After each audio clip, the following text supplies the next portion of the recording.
녹정기, 김용원저 제10장.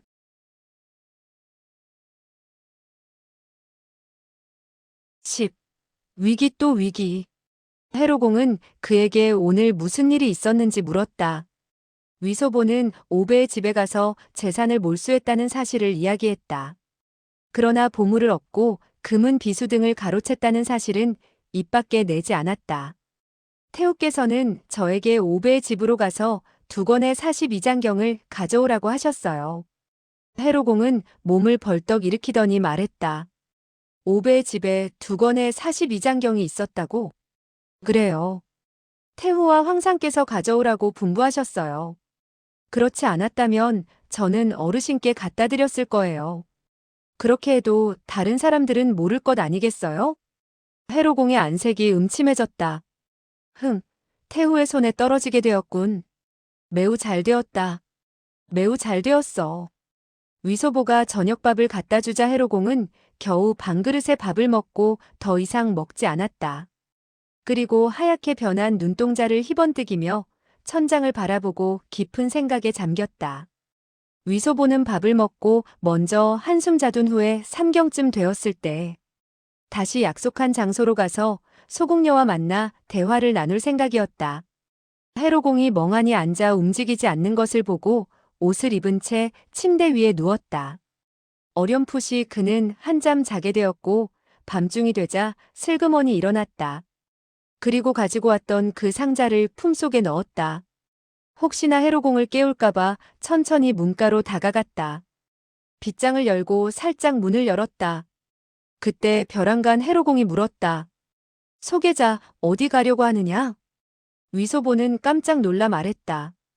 소변을 보려고요. 해로공이 말했다. 왜 방 안에서 소변을 보지 않지? 위소보는 말했다. 잠이 오지 않아 화원을 거닐다가 오려고요. 그는 해로공이 막을까봐 더 말하지 않고 밖으로 걸음을 옮겨 놓았다. 그런데 한 걸음 내디뎠을 때 뒷덜미가 바짝 조여졌다. 어느덧 해로공에게 잡혀 올려진 것이다. 위소보는 자기도 모르게 와 하고 날카롭게 부르짖었다. 즉시 떠오르는 생각이 있었다. 이거 야단났군, 야단났어. 이 늙은이가 내가 그 소궁녀를 만나러 가는 줄 알고 저지하려고 하는 것이로구나. 그는 생각이 끝나기도 전에 해로공에 의해 침대 위로 던져지게 되었다. 위소보는 웃으며 말했다. 공공, 저의 무공을 시험하시는 거예요? 며칠 동안 저에게 무공을 가르쳐 주지 않으셨죠? 그런데 이렇게 잡는 것은 어떤 초식이죠? 해로공은 살며시 코웃음 치더니 말했다. 이것은 옹중착서라는 것이다. 손만 쓰면 누구도 피하지 못하지. 위소보는 속으로 생각했다.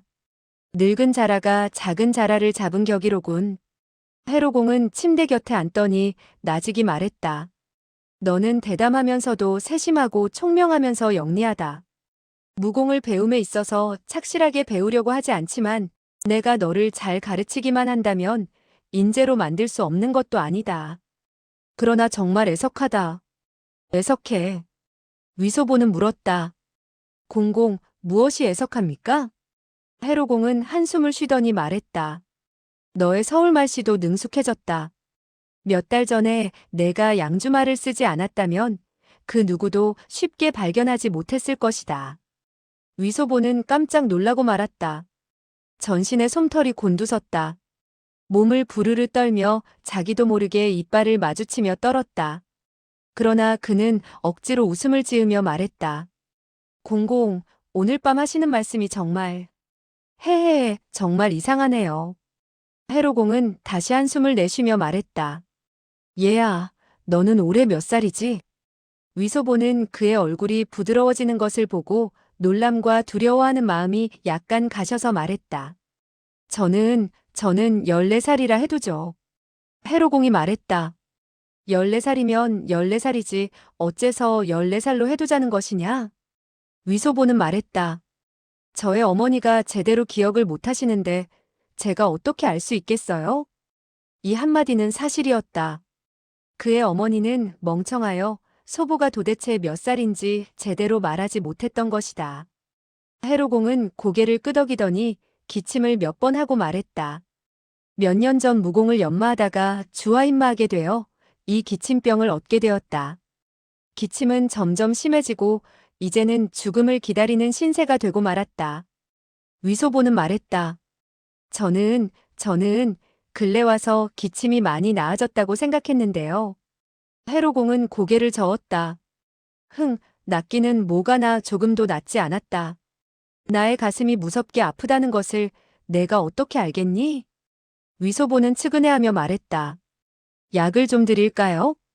해로공은 한숨을 내쉬었다. 눈이 보이지 않으니 약을 함부로 먹을 수가 없구나. 위소보는 숨도 제대로 쉬지 못했다. 그와 같은 말을 하는 의도가 어디에 있는지 알 수가 없었던 것이다. 해로공은 말했다. 너는 운이 정말 좋은 녀석이다. 황상의 환심을 사게 되었으니 크게 출세할 수도 있을 것이다. 그리고 너는 아직 고환을 자르지 않았으니 내가 너의 고환을 잘라내도 되지만 이제는 늦었다. 늦었어. 위소보는 고환이라는 것이 무엇인지 잘 알지 못했다. 다만 그의 말하는 어조가 좀 이상하다고 느끼고 나직이 말했다. 공공, 밤이 늦었는데 주무시도록 하시죠. 해로공은 말했다. 자야지. 그러나 잠잘 시간은 얼마든지 있단다. 아침에 자고 저녁에 자고 나중엔 영원히 잠에서 깨어나지 않겠지? 얘야, 한 사람이 언제나 잠만 자고 몸을 일으키지 않으며 가슴이 아픈 줄 모르고 기침을 할 때 괴로움을 모른다면 그건 퍽 멋진 일이 아닐까? 위소보는 놀라 대꾸를 하지 못했다. 해로공이 말했다. 얘야, 너의 집에는 어떤 사람이 있지? 이 평범한 한마디 질문에 위소보는 대답하기가 어려웠다. 그는 죽은 소계자의 집에 어떤 사람이 있었는지 알 수가 없었던 것이다. 함부로 대답을 하면 10중 8구 마각을 드러낼 것이다. 그렇다고 대답을 안 할 수도 없었다. 하지만 해로공이 소계자의 집안 사정을 모를지도 모르는 일이라고 생각했다. 우리 집에는 어머님밖에 없습니다. 나머지 사람들은 요 몇 년 동안 못 봤으니 들먹일 필요가 없죠. 해로공이 말했다. 어머니밖에 없다고? 너희들 북경말로 어머니를 뭐라고 부르지? 위소보는 다시 한번 놀랐다. 북경말이라니? 혹시 소계자가 북경성 사람이란 말인가? 이 폐병쟁이 늙은이는 나의 말 속에 양주 지방의 사투리가 섞여 있다는 것을. 아무래도. 그렇다면 내가 그의 눈을 못 쓰게 한 사실을 알아낸 것이 아닐까? 삽시간에 그의 머리에는 많은 생각이 떠올랐다. 그는 애매하게 말했다. 공공, 그건. 왜 물으시죠? 해로공은 다시 한숨을 쉬며 말했다. 너는 나이는 어리지만 대단히 총명하다. 도대체 너의 아버지를 닮았느냐? 너의 어머니를 닮았느냐? 위소보는 해해하고 웃고 말했다. 저는 그 누구도 닮지 않았습니다. 저의 머리는 매우 좋다고는 할 수 없지만 그렇게 나쁜 편도 아니죠. 해로공은 몇 번 기침을 하더니 말했다. 나는 성년이 된 이후 고환을 떼내고 태감이 되었다. 위소보는 속으로 야단났다고 생각했다. 원래 태감이 되려면 고환을 잘라내야 하는 것이구나. 이것이야말로 오줌 누는 곳을 잘라내는 것이 아닌가. 그는 내가 고환을 잘라내지 않은 것을 알고 있으니 만약 고환을 잘라낸다면 야단났는걸. 이때 해로공은 계속해서 말했다. 나는 본래 아들이 하나 있었다. 그런데 7살 난 해에 죽고 말았다. 만약 지금까지 살아있다면 나의 손자도 너만큼 자랐을 것이다. 그 모가라는 모시팔은 너의 아버지가 아니겠지? 위소보는 떨리는 음성으로 말했다. 예, 아니죠. 빌어먹을, 물론 아니죠. 다급해지자 자기도 모르게 양주 지방의 사투리가 튀어나왔다. 해로공은 말했다. 나도 아니라고 생각했다. 만약 나의 아들이 황궁에 잡혀 있다면 아무리 큰 위험이 있다 해도 나는 달려와 그를 구해냈을 것이다. 위소보는 조심스럽게 웃었다. 그러나 애석하게도 저에게는 어르신 같은 아버님이 없죠. 해로공은 말했다. 나는 너에게 2가지 무공을 가르쳤다. 첫 번째는 대금나수였고 두 번째는 대자대비천 엽수였다.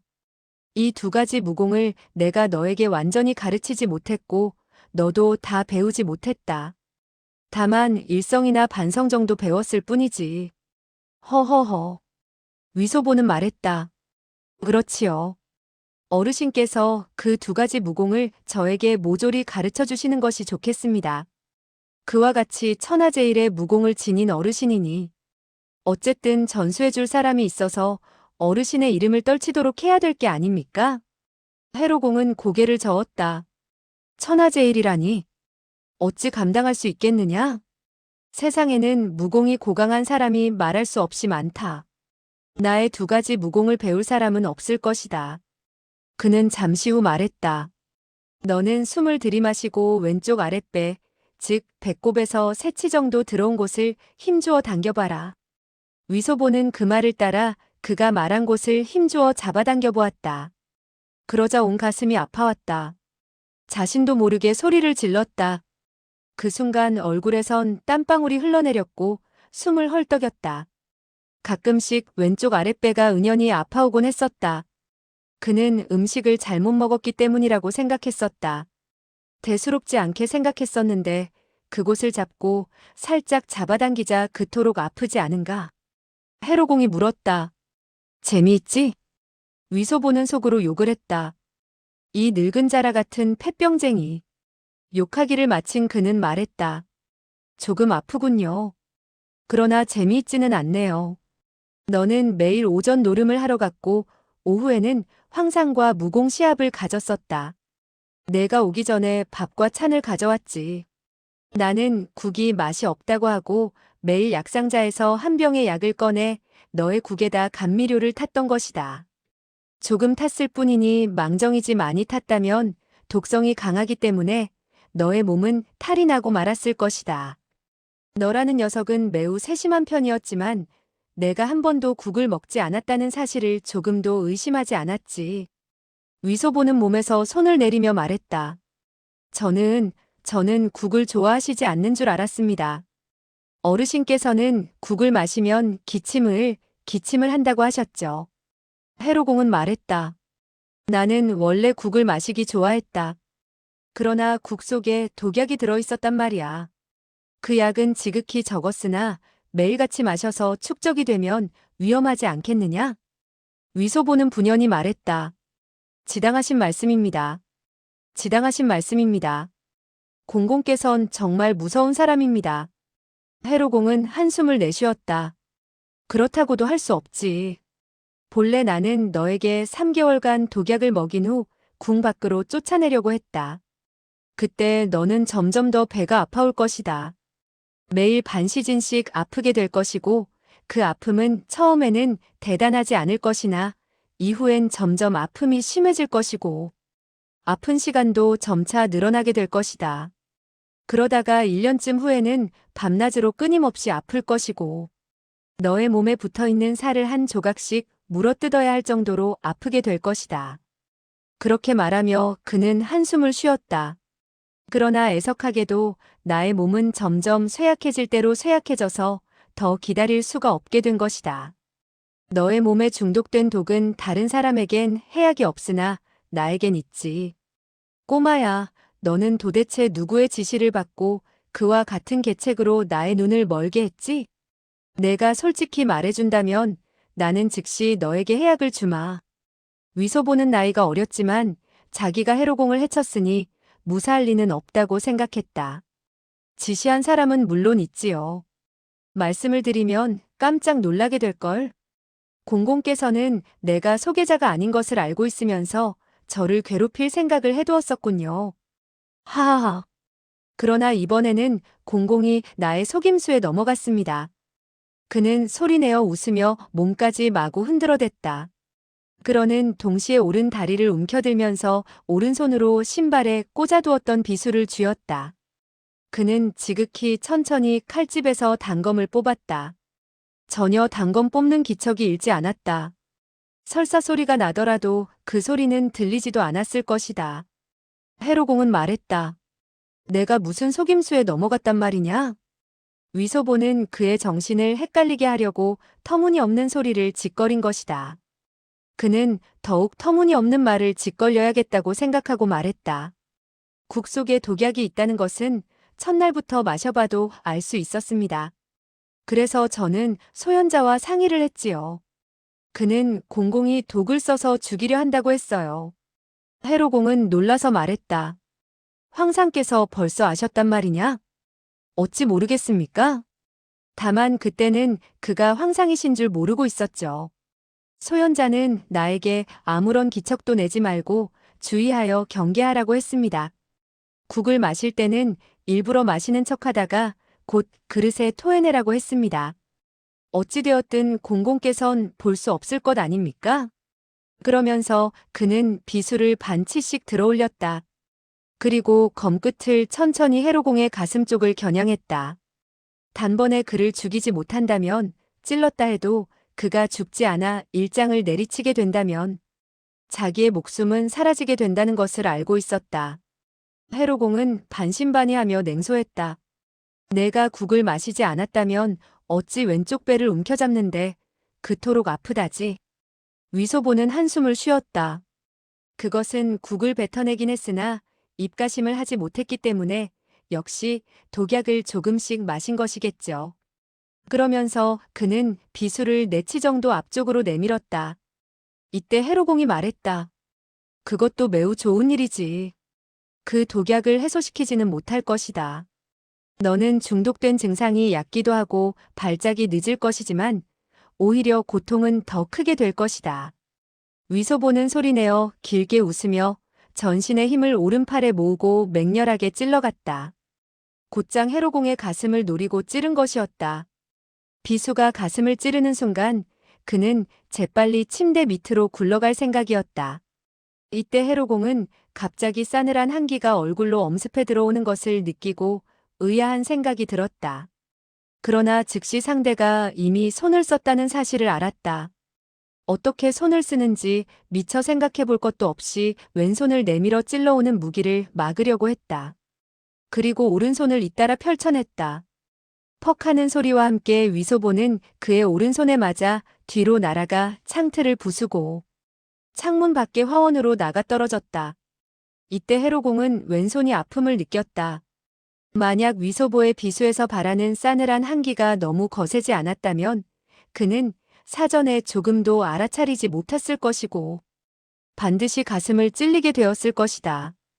그러나 흔히 보는 칼과 검이었다면 두 사람의 공력 격차가 너무 심하기 때문에 비록 왼쪽 가슴을 찔린다 해도 살가죽 상처를 입는데 지나지 않았을 것이다. 따라서 그의 손바닥은 무쇠처럼 도검을 때려 날려보냈을 것이고 자기의 손도 다치지 않았을 것이다. 그러나 이 비수는 너무나 예리했다.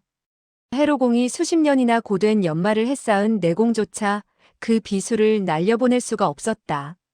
오히려 기척도 없이 그의 네 손가락은 잘리고 말았다.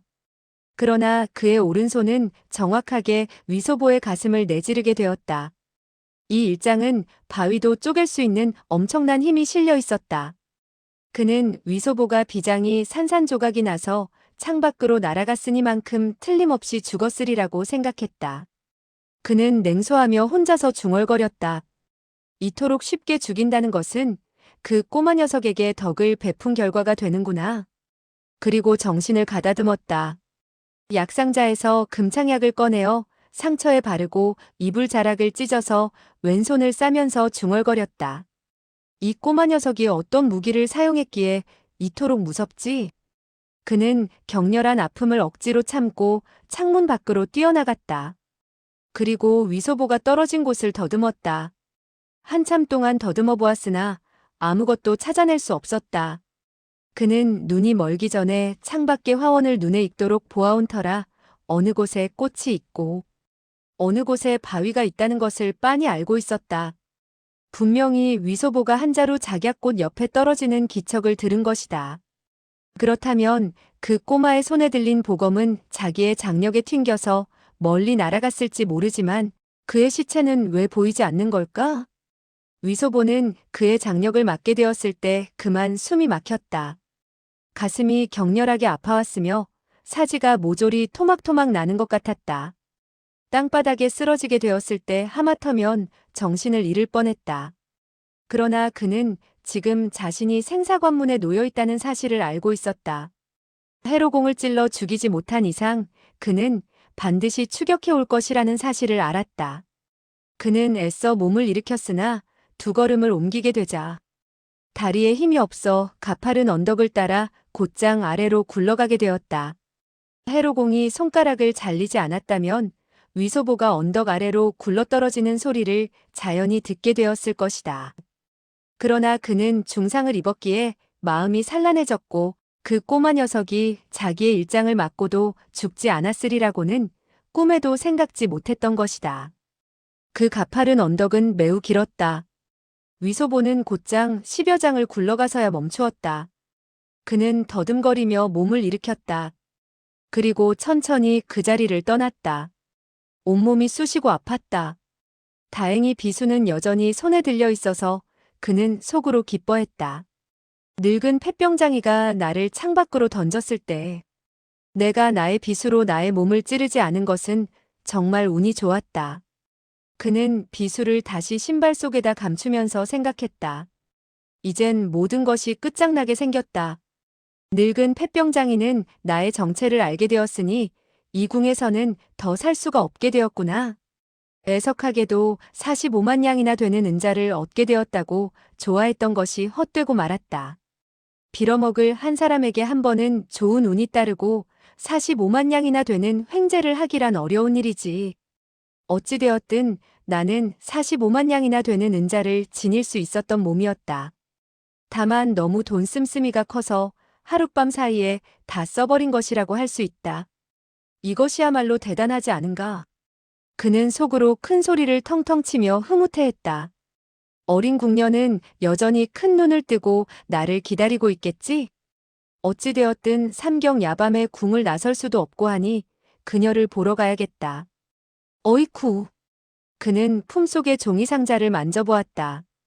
그래도 그녀에게 갖다 보여야지. 그녀가 초췌하지 않게 말이다. 그리고 내가 잘못하여 넘어져서 밀정과자나 모든 것들이 엉망이 되어 한 무더기에 쇠똥이 되었지만 이 쇠똥은 달콤하고 향기로우며 맛이 좋다고 해야겠지. 하하. 빌어먹을 달콤하고 향기로운 쇠똥을 언제 먹어보았더냐? 나는 먹어보았지. 그는 생각을 할수록 재미가 났다. 걸음을 빨리 해서 태우가 거처하는 잔영궁으로 다가갔다. 걸음을 빨리 하자 가슴에 격렬한 고통이 엄습해왔다. 그는 부득이 걸음을 늦출 수밖에 없었다. 잔영궁 밖에 이르게 되자 궁의 문은 꼭 닫혀 있었다. 그가 어떻게 해야 될지 모를 때 궁문이 기척도 없이 활짝 열렸다. 그리고 나이 어린 궁녀가 얼굴을 내밀었다. 예초였다. 그녀는 미소를 띠며 손짓을 했다. 위소보가 기뻐하며 가볍게 몸을 날려 들어가자 예초는 다시 문을 닫았다. 그리고 그의 귓가에 대고 나직이 말했다. 그대가 들어오지 못할까봐 난 이곳에서 기다린 지 이미 오래되었어요. 위소보 역시 나직이 말했다. 내가 한 발 늦었어요. 길을 오다가 한 마리 고약하고 딱딱한 늙은 자라에 발이 걸려 넘어지고 말았어요. 예초는 말했다. 화원에 늙은 자라가 있었던가요? 여태껏 들어보지 못했네요. 그런데 다치지는 않았어요? 위소보는 단숨에 달려오느라고 몸이 아픈 것도 참아낼 수 있었다. 그러나 예초의 그와 같은 질문을 받자 온몸이 마구 쑤셔왔다. 참을 수 없을 만치 아파서와 하는 비명소리를 내자 예초가 그의 손을 잡으며 말했다. 어디를 다치게 되었어요? 위소보가 대답을 하려고 할 때 땅바닥에 검은 그림자가 휙 하고 날아왔다.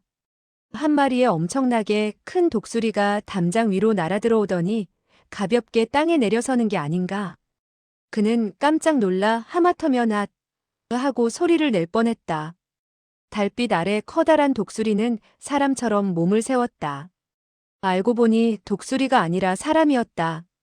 이 사람은 몸이 수척했으며 허리도 구부러졌는데 바로 해로공이 아닌가. 예초는 얼굴을 위소보 쪽으로 돌리고 있었기 때문에 해로공이 들어오는 것을 보지 못했다.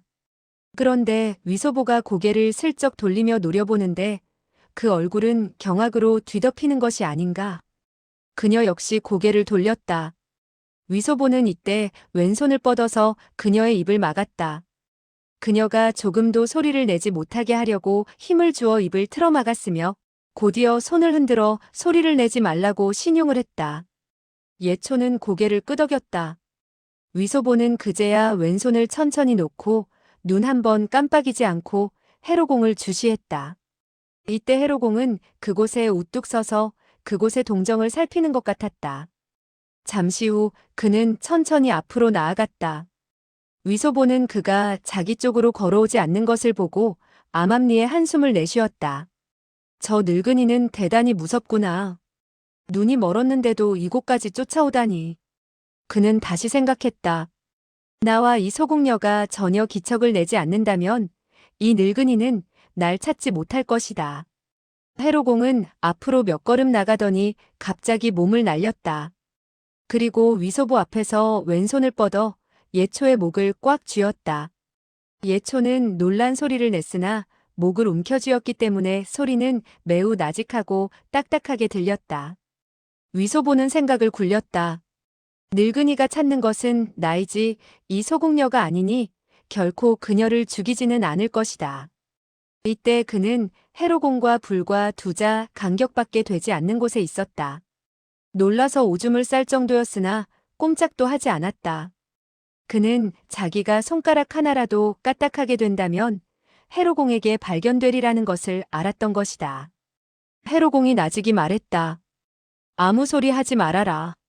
말을 듣지 않는다면 너를 목 졸라 죽이겠다. 그리고 내가 묻는 말에 나직이 말해라. 너는 누구이지? 예초는 나직이 말했다. 저는. 해로공은 왼손을 뻗어서 그녀의 머리를 쓰다듬고 그녀의 얼굴을 만져보더니 말했다. 너는 소녀이구나. 그렇지? 예. 해로공은 말했다. 이 야밤에 이곳에서 무엇을 하고 있었지? 저는 이곳에서 놀고 있었어요. 해로공은 얼굴에 한 가닥 미소를 떠올렸다. 둥그런 달빛 아래 그 모양을 볼 때 더욱 흉측하고 음산해 보였다. 해로공은 다시 질문했다. 또 누가 여기 있지? 그러면서 그는 갸웃하고 귀를 기울였다. 조금 전 예초는 숨을 가다듬고 모으고 있었을 뿐 아니라 놀람과 공포에 숨을 들이마셨던 것이다. 그러자 해로공은 그녀가 서 있는 것을 알아차리게 되었다. 위소보는 그와 가까운 위치에 있었으나 숨을 죽인 듯 있었기에 해로공은 알아차리지 못했던 것이다. 위소보는 그녀에게 손짓으로 아무 말도 하지 말라고 하려 했으나 감히 손과 팔을 내두를 수 없었다. 다행히 예초는 눈치가 빨랐고 해로공의 두 눈이 멀었다는 사실을 알고 말했다. 아무도 없어요. 해로공이 말했다. 황태우께서는 지금 어디에 거처하시느냐? 너는 나를 그녀에게 안내하도록 해라. 예초는 놀라서 말했다. 공공, 어르신께서는 황태우께 말씀하지 마세요. 다시는 밖에서 놀지 않을게요.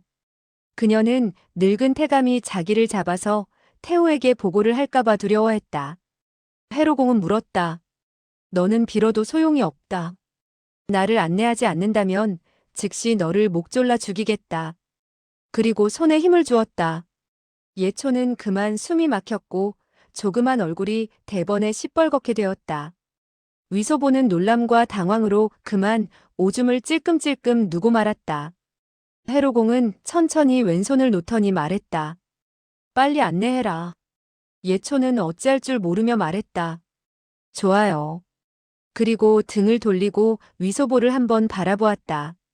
그녀의 얼굴 표정에는 빨리 가라는 뜻이 스며 있었으며 자기는 결코 사실을 말하지 않겠다는 빛이 서려 있었다.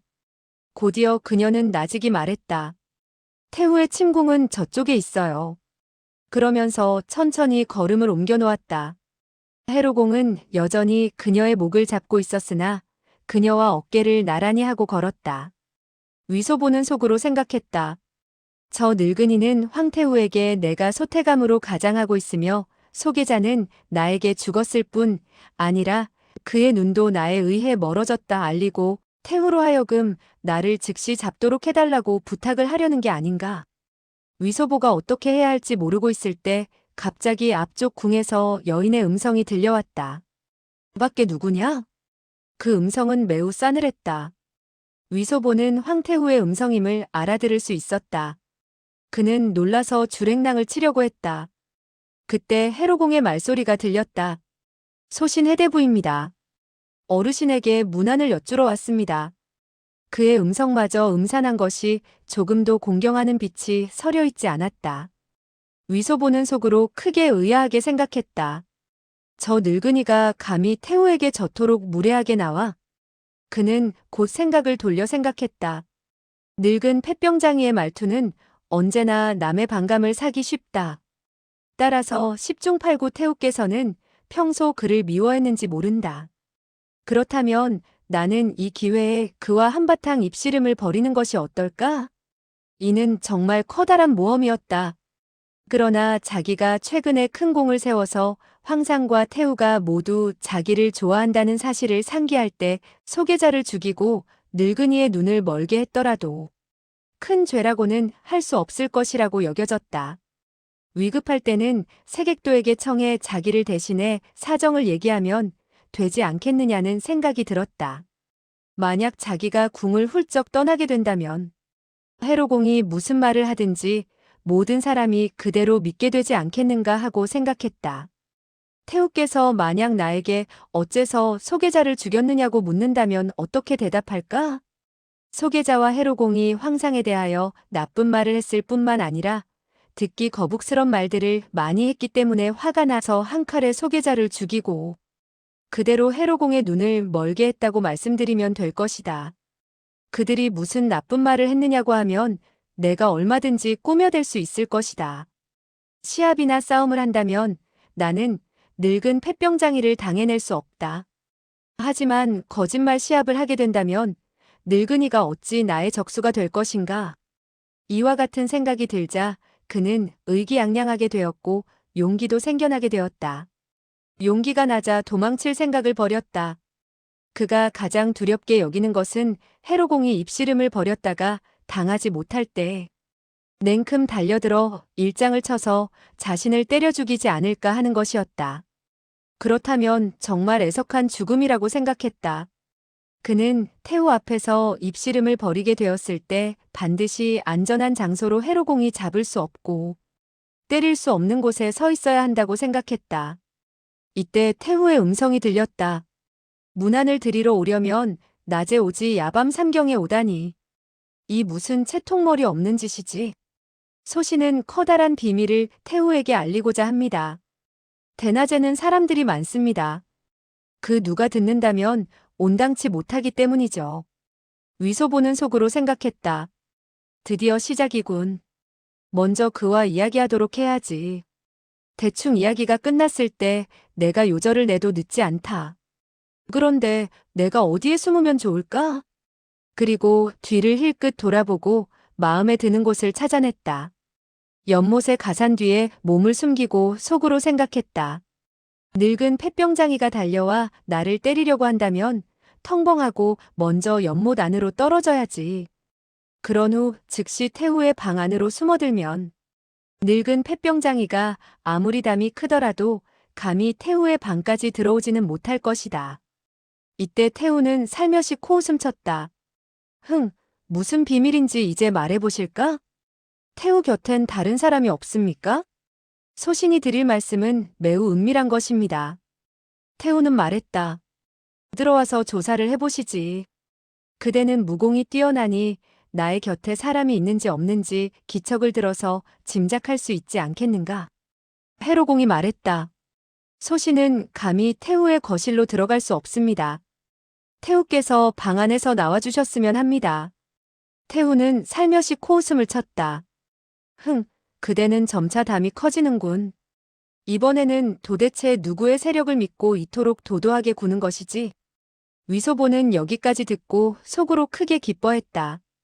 늙은 폐병장이는 점점 갈수록 대담해지는군. 늙은이는 도대체 누구의 세력을 믿고 당돌한 행동을 할까? 해로공이 말했다. 소신이 어찌 그럴 수 있겠습니까? 태우는 다시 코웃음을 쳤다. 그대는 그대는 일찍이 나를 안중에도 두지 않았지. 오늘 밤 갑자기 이곳으로 들어오게 된 것은 무슨 꿍꿍이가 있겠지? 위소보는 더욱 놀랐다.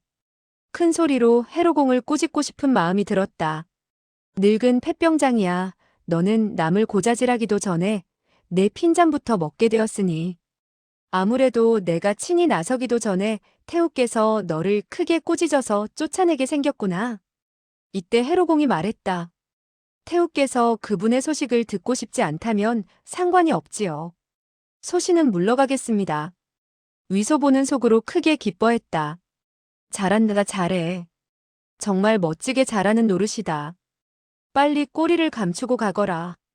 태우께서 어찌 나에 대한 이야기를 듣고 싶어 하겠는가? 이때 태우가 물었다. 도대체 어떤 소식을 가져왔다는 거야? 해로공이 말했다. 오대산에서 온 소식입니다. 태우가 의아해서 물었다. 오대산? 그건, 그대는 무슨 말을 하고 있는 거지? 그녀의 음성은 약간 떨리고 있었다. 갑자기 해로공은 손을 들어 예초를 찔렀다. 예초는 쓰러졌다.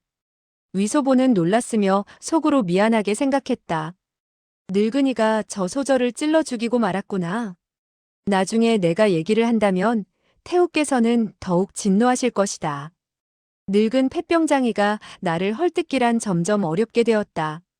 이때 태우가 다시 물었다. 지금 그대는 누구에게 상처를 입힌 거지? 해로공이 말했다. 태우 곁에 소공녀입니다. 소신이 어찌 그녀를 해치겠습니까? 다만 그녀의 혈도를 찔러 우리의 이야기를 듣지 못하게 했을 뿐입니다. 위소보는 마음을 놓았다. 늙은 폐병장이가 그녀를 죽이지 않았군. 그러나 마음 깊숙한 곳에서는 실망을 느끼지 않을 수 없었다. 해로공이 그 소공녀를 죽이지 않았다면 자기의 처지가 결코 매우 유리해진다고는 볼 수 없기 때문이었다. 태후의 음성이 곧 들렸다. 오대산? 그대는 어째서 오대산을 들먹이는 거지? 오대산에 살고 계신 분은 태후께서 매우 관심을 가지고 있는 분이지요. 태후는 떨리는 음성으로 말했다. 그대는 그이가 오대산으로 올라갔다고 하는 것인가? 태후께서 자세한 사정을 알고 싶으시다면 수고스럽지만 이곳으로 나와 주십시오. 삼경 야밤에 소신이 태후의 방 안으로 들어갈 수 없습니다. 그리고 이곳에서 큰 소리를 친다면 비밀이 궁녀나 태감들의 귀에 들어가게 될 것이니 결코 좋은 일이 못 될 것입니다. 태후는 잠시 주저하더니 말했다. 좋아. 곧이어 문 여는 소리가 들리더니 그녀가 사뿐히 걸어 나왔다. 위소보는 몸을 움츠리며 생각했다. 늙은 폐병장이는 장님이지만 태우는 장님이 아니다. 그는 감히 고개를 내밀고 두리번거릴 수 없었다. 태우가 걸어 나올 때 보니 그녀의 키는 별로 크지 않았으며 약간 뚱뚱한 편이었다. 그는 태우를 2번이나 본 적이 있으나 2번 다 그녀가 앉아 있을 때 봤던 것이다. 이때 태우는 말했다. 방금 그이가 오대산으로 올라갔다고 했는데 그것은 사실인가? 해로공이 말했다. 소신은 어느 분이 오대산으로 올라갔다고 말을 하지 않았습니다. 소신은 다만 오대산 위에 그분은 아마도 태우께서 매우 관심을 가지실 것이라고 말했습니다. 잠시 후 태우가 말했다. 좋아, 그대가 그렇게 했다고 하지. 그런데 그 사람은 오대산에서 무엇을 하고 있지? 절에 있는가? 그녀는 침착한 어조로 이야기를 하고 있었다. 그러나 해로공이 오대산 위에 있는 사람에 대해 이야기를 한 후에는 다급한 표정을 짓는 것이 마음이 크게 어지러워진 모양이었다. 해로공이 말했다. 그분은 오대산의 청량사에 계십니다. 태우는 길게 숨을 내쉬더니 말했다. 천지신명께 감사드립니다. 끝내 그이의 마음을 알게 되었군요. 그이의. 그녀는 잇따라 3번이나 그이라는 말을 했으나 다음 말을 잊지 못했다. 그 음성은 떨리고 있었다. 위소보는 이상하게 생각했다. 그 사람이 누구일까? 태우는 어째서 그에게 많은 관심을 보이는 것일까? 그는 걱정이 되었다. 설마하니 태우의 부친일까? 아니면 형제? 아니, 정인일지도 모른다. 그렇지, 반드시 정인일 것이다. 부친이나 형제 같으면 비밀이라 할 수 없으며 남이 듣는 것을 두려워할 필요도 없다. 늙은이는 그녀의 꼬투리를 쥐고서 그녀에게 반드시 나를 죽이라고 한다면 태후는 늙은 폐병장이를 두려워해 어쩌면 그의 말을 듣게 될지도 모른다. 이거 참 잘못되어 가는데 여기서 모든 것을 듣게 될 줄이야. 늙은 과부가 나를 죽이려 한다면 나는 모든 것을 황상에게 털어놓겠다. 그러면 모두 무사하지는 못할 것이다. 내가 당신을 두려워한다면 사내가 아니다. 세상에 황태우 보고 늙은 과부라고 하는 사람은 찾아보기 힘들 것이다. 위소보는 조금도 거리낌이 없었다. 설사 그의 어머니라 하더라도 그를 무섭게 때릴 때는 역시 갈보니 더러운 환양년이니 하고 욕을 마구 했다. 다행히 그의 어머니는 본래 갈보였다. 그리고 기루에서는 욕을 입에 담는 것이 버릇이 되어 그와 같은 말을 듣고도 별로 화를 내지 않았다. 어머니 입에서도 이 새끼니 후레자식이니 하는 말이 튀어나왔다. 이때 황태우는 매우 고통스런 표정으로 숨을 몰아쉬더니 잠시 후 말했다. 그이는 청량사에서 무엇을 하지? 태우께서는 정말 알고 싶으십니까? 더 물을 필요가 있는가? 물론 알고 싶지. 주군께서는 출가하여 화상이 되셨습니다. 태우는 하더니 더욱더 가쁜 숨을 내쉬었다. 그가 정말 출가했단 말인가? 그대는 나를 속이는 게 아니겠지? 해로공이 말했다. 소신이 어찌 태우를 속이겠습니까? 속일 필요도 없는 일인걸요. 태우는 코웃음을 쳤다. 그가 정말 그럴 수 있을까? 그 여우 같은 년만 생각하고 나라의 사직과 조상들이 수백 번을 싸워 창립한 기업은 모두 다 내던져버리고서 우리 모자를 전혀 마음에 두지 않는군. 위소보는 들으면 들을수록 이상했다. 나라의 사직과 조상들이 싸워 이룬 기업이라고? 늙은 폐병장이가 주군이라고 불렀으니 그 사람은 태후의 정인이 아니란 말인가? 해로공은 냉랭히 말했다. 주군께서는 세상의 명예를 버렸으며 이미 크게 깨닫고 계십니다. 만리강산도 남녀정치도 주군께서는 모두 뜬구름에 지나지 않으니 아무런 신경도 쓰지 않겠다고 하셨습니다. 태우는 노해 부르짖었다. 그는 일찍이 출가하거나 좀 더 늦게 출가하지 않고 하필이면 그 여우가 죽은 후에야 출가를 했지. 조정과 조상은 물론 처자까지 합해도 그에게는 그 여우의 털끝 하나만도 못한 모양이지. 나는 그가 바로 그 여우년 때문에 떠나간 것을 알고 있었다. 떠났으면 그만이지. 왜 그대를 시켜 나에게 통제하는 것이지? 그녀는 말을 하면 할수록 힘이 나는 듯 음성이 날카로워지며 소리가 점점 높아졌다. 해로공은 말했다. 주군께서는 소신에게 절대로 그와 같은 소문을 내서는 안 된다고 당부하셨으며 태후와 황상께서 아시면 안 된다고 하셨습니다. 주군께서는 황상께서 등극하시고 천하가 태평하며 사해가 무사하니 자신은 안심한다고 하셨습니다. 태우는 놀라 외쳤다. 그렇다면 어째서 그대는 나에게 말을 하는 거지? 나는 알고 싶지도 않으며 알 필요도 없어. 그의 마음속에는 오로지 여우 같은 년밖에 없는데 그의 아들이 등극하거나 말거나 천하가 태평하거나 말거나 그가 왜 마음을 쓴다는 말인가? 위소보는 여기까지 들었을 때 의아하게 생각했다. 그들이 말하는 사람이 설마 황제의 아버지란 말인가? 나이 어린 황제의 아버지인 순치 황제는 이미 죽었다고 하지 않았던가? 그래서 소황제는 황제가 되었다고 했다. 그렇다면 소황제는 달리 아버지가 있는 것일까? 그는 조정과 궁중에 대해 아는 것이 지극히 적었다. 소황제의 부친이 순치 황제라는 것 이외에는 거의 모르고 있었다. 설사 태후와 해로공이 주고받는 말이 10분 명백하다 하더라도 그는 그 가운데의 참된 사정을 짐작할 수 없었을 것이다. 해로공은 말했다. 주군께서 출가하신 이상 저는 오대산 청량사에서 중이 되어 주군을 모셔야겠지요. 그러나 주군께서는 아직도 한 가지 일 때문에 마음이 놓이지 않아서 소신으로 하여금 북경으로 돌아와 조사를 하도록 분부하셨습니다. 태우는 말했다. 그건 또 무슨 일인가? 주군께서는 동학비가 비록. 태우는 노해 말했다. 내 앞에서 그 계집년을 들먹이지 말게. 위소보는 고개를 끄덕였다. 알고 보니 여우는 바로 동학비라는 사람이었구나. 태후의 옛 정인께서는 그 여우만 좋아하고 태후를 좋아하지 않았기 때문에 태후께서는 크게 질투를 일으키고 있는 것이군. 해로공은 말했다. 예, 태후께서 들먹이지 말라면 소신은 들먹이지 않겠습니다. 그 여우년이 어떻게 된다고 말했지? 소신은 태후가 말씀하시는 분이 누구인지 모르겠습니다. 주군께서는 여우에 대해서 한마디도 들먹이신 적이 없었습니다. 태후는 노해 말했다. 물론 그는 여우라고 말하지 않았겠지. 그는 오로지 단경황후라고 생각하고 있을 테니. 그 여우 같은 년이 죽은 이후 그는 그녀를 황후로 추봉했고 아첨하는 촌놈들은 상소문을 올려 무슨 황후라고 불러야 한다고 법석을 떨었지. 그는 또 호조룡과 왕이 두 멍청한 학자들에게 명하여 단경호어록을 편찬하여 천하에 퍼뜨리도록 했지. 정말 꼴불견이었다니까. 해로공은 말했다. 태후의 말씀이 옳습니다. 동학비가 세상을 떠난 이후 소신은 그녀를 단경황후로 칭해야 했죠.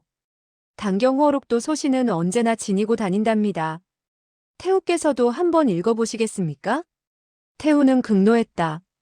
너는 한 걸음을 다가서더니 숨을 거칠게 쉬었다. 호호호. 당시 천하에 아부하는 자들은 모두 단경호록을 읽었으며 호가 왕가 두 놈이 날조한 터무니없는 말들을 금과 옥조처럼 여겼으며 논어나 맹자보다도 더 받들었지. 그러나 지금은 어떤가?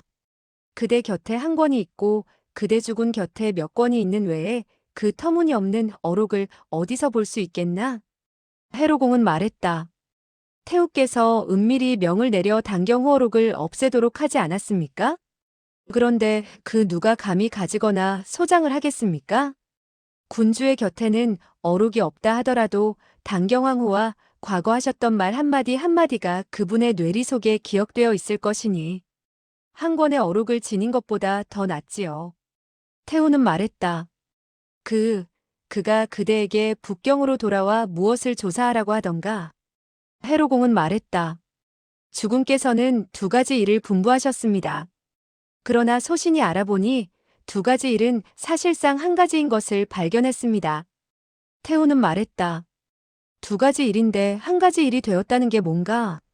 해로공이 말했다. 첫 번째 일은 영친왕께서 어떻게 돌아가셨는가를 조사하라고 하셨습니다. 태후는 말했다. 그대는 그 여우의 아들을 말하는 것인가? 해로공은 말했다. 소신이 말하는 것은 바로 단경황후가 낳으신 황자로서 바로 화서영 친왕을 가리키는 것입니다.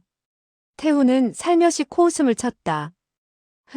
어린애가 태어난 지 4개월도 되지 못해 죽는 일은 흔히 있는 일, 그게 뭐가 대단하다고? 해로공이 말했다. 그러나 주군께서는 영친왕이 갑자기 병이 나게 되었을 때 어이를 불러 진찰을 했다고 합니다. 그때 어이는 영친왕의 족양명의경, 족소음심경, 족태음비경의 매기 전구 파역되어 죽었다고 하면서 매우 이상하다고 말했습니다. 태후는 코웃음을 쳤다. 무슨 어이가 그토록 뛰어난 재간이 있어. 대충 그대가 말하는 것이겠지. 해로공은 뭐라고 대답하지 않고 다시 말을 이었다. 단경황후가 세상을 떠나게 되었을 때 모든 사람들은 그녀가 영친왕의 죽음을 슬퍼한 나머지 돌아가셨다고 했습니다만 따지고 보면 역시 같지요. 그 누구에게 혈도를 짚혀 음유와 음교의 두 곳 경맥이 끊어져 죽은 것입니다. 태후는 냉랭히 말했다. 그가 그대의 터무니없는 소리를 믿다니. 주군께서도 역시 믿지 않으셨지만 이후 소신이 실험해 보여드리게 되었습니다. 그것은 바로 단경황후께서 세상을 떠난 지 얼마 되지 않아서였죠. 한 달 동안 소신은 5명의 궁녀에게 그녀의 음유와 음교 두 곳 경맥을 끊어 놓았습니다. 이 5 궁녀가 죽을 때 모양과 증상은 단경황후가 임종할 때와 똑같았습니다. 태후는 냉소했다. 대단하시군. 우리 궁 안에 놀랍게도 그대와 같은 의원이 있었다니 말일세. 해로공은 말했다. 태우께서 칭찬해 주시니 감사합니다. 소신의 수법은 그 흉수와 달랐습니다. 그러나 이치는 매한가지였죠. 두 사람은 묵묵히 서로를 바라볼 뿐 한동안 말이 없었다. 해로공은 길게 기침을 몇 번 하더니 한참 후에 입을 열었다. 주군께서는 소신에게 북경으로 들어와서 영친왕과 단경황후를 해친 사람이 누구인지 알아내도록 했습니다. 태우는 냉소했다. 그거야 다시 들출 필요가 어디 있는가? 이 궁에서 그대 외에 그 누가 그와 같은 솜씨를 부릴 수 있겠는가? 해로공은 말했다. 또 있습니다. 단경황후께서는 소신에게 언제나 잘 대해주셨으며 저는 다만 그녀가 다복장수하기를 빌었습니다. 만약 그 누가 참사를 하리라고 생각했더라면 소신은 늙은 목숨을 아끼지 않고 그녀의 안전을 지키려고 했을 것입니다. 태우는 말했다. 그대는 꽤 충성심이 강하군. 그이가 그대와 같은 훌륭한 신하를 두게 된 것은 복이 많은 거야. 해로공은 한숨을 내쉬었다. 그러나 애석하게도 소신은 별로 쓸모가 없어서 단경황후를 지키지 못했습니다. 태우는 냉랭히 말했다. 그러면 그이가 아침으론 부처님께 절하고 저녁으론 불경을 읽어 단경황후가 18층 지옥에서 서방극락 세계로 옮겨지기를 빌면 될 것이 아니겠는가? 해로공은 말했다. 부처님께 절을 하고 불경을 읽는다는 것이 반드시 쓸모가 있다고는 할 수가 없겠지요. 하지만 선유선보 악유악보라는 말은 맞는 말입니다. 그리고 잠시 후 기침을 하더니 다시 말했다. 아직도 보답을 받지 않았다면 그것은 그 시기가 이르지 않은 것이죠. 태우는 살며시 코웃음을 쳤다. 해로공이 다시 말을 이었다. 태우께 말씀드립니다만 주군께서는 두 가지 일을 조사하라고 분부하셨습니다. 그런데 소신은 그 두 가지가 한 가지인 것을 발견한 것입니다. 그런데 우연히 또 한 가지의 사실을 알아내게 되었습니다. 태우는 말했다. 그대가 조사해낸 일은 꽤나 많군. 그것은 또 무슨 일인가? 해로공은 말했다. 첫 번째 일은 정비와 관계가 있습니다. 여우의 동생은 작은 여우였지. 그대는 왜 그녀를 들먹이지? 해로공은 말했다. 주군께서 황궁을 떠나게 되었을 때 영원히 돌아오지 않겠다는 서찰을 남겼습니다. 태왕태후와 태후 두 분께서는 나라에 하루라도 인군이 없어서는 안 된다고 말씀하시고 주군께서 승하하셨다고 공표하셨지요. 그 당시 이 큰 비밀을 알고 있는 사람은 6사람밖에 없었습니다. 그 사람들은 바로 두 분 어르신과 주군의 머리를 깎아주신 옥림대사, 그리고 주군을 돌보고 있는 두 신하였습니다. 이 두 신하 가운데 한 사람은 시위총관인 혁파찰인데 이 무렵 주군을 따라 오대산에서 출가를 했죠. 다른 한 사람은 소신 해대부입니다. 위소보는 그 얘기를 듣고 놀라는 한편 깨달은 바가 있었다. 태후가 말하는 그와 해로공이 말하는 주군은 바로 순치황제였던 것이다. 천하에서는 모두 순치황제가 이미 붕어하신 줄로 알고 있지만 기실 너무나 사랑하는 왕비가 죽었기 때문에 슬픔을 못 이겨 오대산 청량사로 가서 화상이 된 것이다. 그 왕비가 죽게 된 것은 해로공의 말투로 미루어 볼 때 태후가 파견한 무공의 고수가 그녀를 해쳤기 때문이다. 위소보는 그만 자기도 모르게 의기양양해져서 생각했다. 늙은 폐병장이는 비밀을 아는 사람이 6사람 뿐이라고 했지만 이 위소보도 알고 있단 말이야. 그러면 천하에 7명이 알고 있는 셈이지. 그러나 그가 의기양양한 것도 잠시였고 곧이어 큰 두려움이 치밀었다. 그는 믿는 데가 있어 태후 앞에서 해로공과 입씨름을 하더라도 해로공에게 지지 않을 것이라고 생각하고 있었다. 그런데 이제 알고 보니 사태가 심각했다. 만약 그들 두 사람이 그가 다 듣고 있었다는 사실을 발견한다면 설사 해로공이 자기를 죽이지 못한다 하더라도 태후께서 결코 그를 놔줄 리가 만무했다. 이때 두두둑하는 가벼운 음향이 들렸다. 바로 그 자신이 이빨을 부딪히는 소리였다. 그는 급히 힘을 주어 입을 깨물었다. 다행히 해로공이 잇따라 기침을 하고 있었기 때문에 태후와 해로공은 눈치를 채지 못하였다. 잠시 후 회로공이 말했다. 그 당시 정비는 죽은 언니를 따라 자살했다고 했으며 조정에서는 모두 다 칭찬을 했지요. 그러나 또 많은 사람들은 슬그머니 정비가 태우의 핍박을 받아 죽은 것이며 자살은 결코 본의가 아니었다고 말하고 있었습니다. 태우는 말했다. 그 녀석들은 죽어 마땅해. 회로공은 말했다. 그들의 말은 전혀 틀린 것이 아니었습니다. 정비는 결코 자살을 한 것이 아닙니다. 태우는 말했다. 그러면 정비가 나에게 구박을 받아 죽었다는 것인가? 회로공은 말했다. 핍박을 받았다기보다는 그러면 어떻게 되었다는 거지? 회로공이 말했다. 정비는 그 누구에 의해 살해를 당한 것이지 핍박을 받아 자살을 한 게 아닙니다. 소신은 자세히 정비의 시체를 염한 자들에게 물어본 결과 정비의 시체를 염하게 되었을 때 그녀의 전신 뼈마디가 토막 나 있었으며 두개골마저도 산산조각이 나 있었다는 사실을 알아냈습니다. 이와 같은 살인의 재간은 분명 화골면장이지요. 태우께서는 어떻게 생각하십니까? 태우가 말했다. 내가 어찌 알겠는가? 회로공이 말했다. 소신은 세상에 그와 같은 화골면장이라는 것이 있고 한 번 장을 맞게 된다면 그 사람의 전신에는 아무 흔적이 없으며 반년이 지나게 되면 시체의 뼈마디가 천천히 토막 난다고 하는 말을 들은 적이 있습니다. 그러나 손을 써서 정비를 죽인 사람은 아마도 그 재간을 제대로 연습하지 못한 모양이었습니다.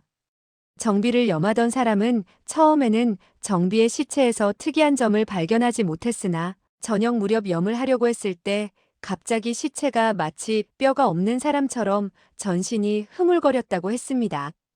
그는 깜짝 놀라게 되었으며 다만 시체에 어떤 변화가 생긴 것이라고 여기고 그 당시 한마디의 말도 감히 하지 못했다고 했습니다. 소신이 위협하고 달래면서 많은 고통을 안겨주자 그는 진상을 실토했습니다. 태우께서 판단하실 때 이 화골면장의 공력이 사람의 몸에 적중된 이후 2, 3일 안으로 토막 난다는 것은 역시 공력이 심오하지 못한 것으로 볼 수 있지 않겠습니까? 태우는 음산한 어조로 말했다.